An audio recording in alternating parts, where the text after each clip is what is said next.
Hello. प्रणाम माँ। जीते रहो। माँ, तुम दादी बनने वाली हो हैं? अरे वाह, ठीक है बेटा, मैं कल ही आती हूँ। जब माँ जी शहर पहुंची तो बेटे बहू ने बहुत अच्छे से स्वागत किया। लीजिए माँ जी, चाय। अरे गर्मा गर्म पकोड़े ले आओ माँ के लिए। नीरू रसोई में गई और 2 मिनट में ही पकोड़े ले आई। जी, ये लीजिए। बहू, जादू से बनाए हैं क्या? अभी तो रसोई में गई थी। यमी। माँ जी, शीला रसोई में पकोड़े तल रही है, मैं बस लेकर आई। हे भगवान, मेरा धर्म भ्रष्ट कर दिया तूने। अब तो गंगा जल से शुद्धिकरण करना होगा। दूसरे दिन, माँ जी, मैंने नाश्ता बना दिया है, ऑफिस जा रही हूँ। पर अभी तो घर का सारा काम पड़ा है। शीला आती ही होगी, झाड़ू पोछा बर्तन कपड़े वो सब कर लेगी। हमारे जमाने में घर का सारा काम हम ही करते थे। जी माँ जी, आप बहुत होशियार हैं, मैं घर ऑफिस दोनों नहीं संभाल पाती।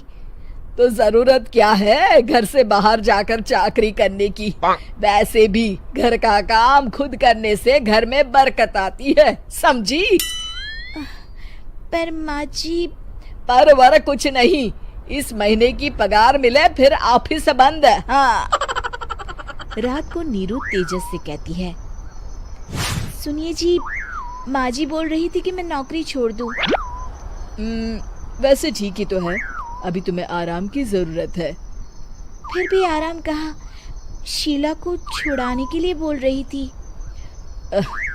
तो अब 24 घंटे में इतना काम तो कर ही सकती हो। पर जॉब पसंद है मुझे, घर पर मन नहीं लगेगा।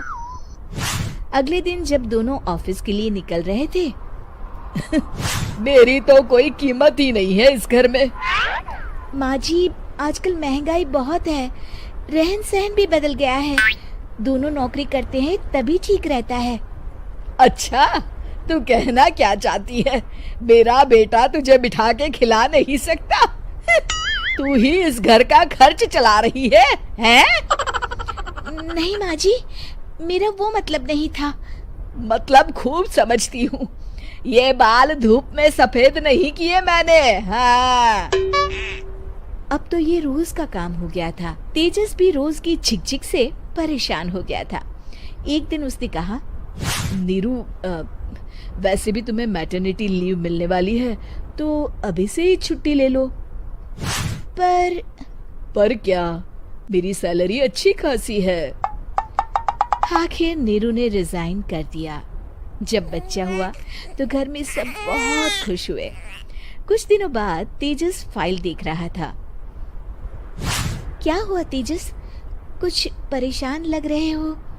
हाँ, वो हमारी जितनी सेविंग्स थी वो तो हॉस्पिटल में और छठी के फंक्शन में खत्म हो गई है नीरू।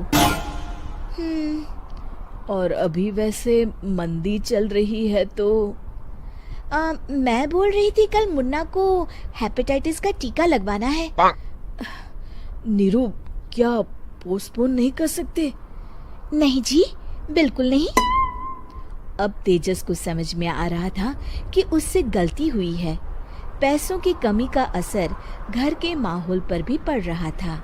अगले दिन, बेटा, मेरा चश्मा और ये दवाइयाँ ले आना, पर्चा देते हुए माँ जी ने कहा।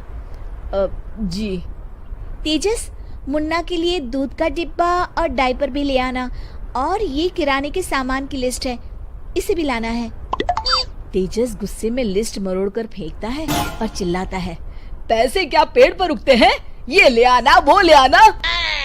अरे, पर ये जरूरत का सामान ही है। वो गुस्से में बिना कुछ कहे ऑफिस चला गया। अरे लंच तो ले जाइए। नीरू दौड़कर डिब्बा पकड़ाती है। एक दिन खाना खाने के बाद, नीरू, अब तो मुन्ना कुछ बड़ा हो गया, तो अब तुम वापस ज्वाइन कर लो ना। जॉब। पर इस रिसेशन में जॉब मिलना बहुत मुश्किल है। ट्राई तो करो। फिर मुन्ना? माँ जी है ना, और एक फुल टाइम मेड भी लगा लेंगे। पर माँ जी, उन्हें तो पसंद नहीं। तभी माँ जी वहाँ आ जाती है और प्यार से नीरू के सर पर हाथ फेरते हुए बोलती है, अब मेरी समझ में आ गया बहू, पहले के और अब के समय में अंतर है। तुम काम शुरू करो, मुन्ना की जिम्मेदारी मेरी। मेरी प्यारी माँ जी। ये कहकर नीरू उनके गले लग गई। शिक्षा, परिवर्तन संसार का नियम है, हमें भी समय के साथ चलना चाहिए। उम्मीद है कि आपको हमारी ये कहानी पसंद आई होगी। कृपया हमारे चैनल को सब्सक्राइब करें और सभी अपडेट्स के लिए बेल आइकन जरूर क्लिक करें। और हाँ, वीडियो लाइक